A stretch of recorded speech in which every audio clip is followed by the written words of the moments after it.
On September 11, 2001, the United States faced the worst terrorist attack on American soil. I think on 9/11 I was about 5, and I remember just living in my parents' apartment at the time. It was very emotional for me at that time. We were standing outside the World Trade Center, and we actually saw live on camera as the second airplane crashed into the second tower. Now, 13 years later, we face a new militant threat, the Islamic State in Iraq and Syria, otherwise known as ISIS.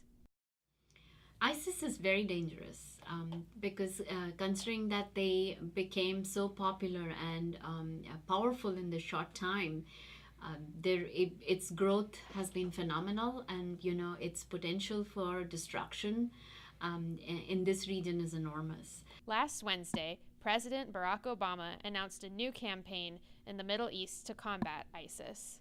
You could see that in years past, maybe we wouldn't have taken that threat quite as seriously, but after 9/11, after the Boston Marathon bombing, those things can happen here in the U.S. But just destroying militant groups is not the answer to the problem of the Middle East, because there's the other socioeconomic problems. So they have been impressed upon that what they're doing is the correct thing to do. Even though the last 13 years have been filled with fear and terror, the future is not completely hopeless. But I certainly hope if there's a joint effort, a concerted effort by the US and the other countries, like you mentioned, India, China, and through the United Nations, to understand that this is an enemy of the world and not just of one country. Will the world ever put aside their differences to fight this common enemy? Only time will tell.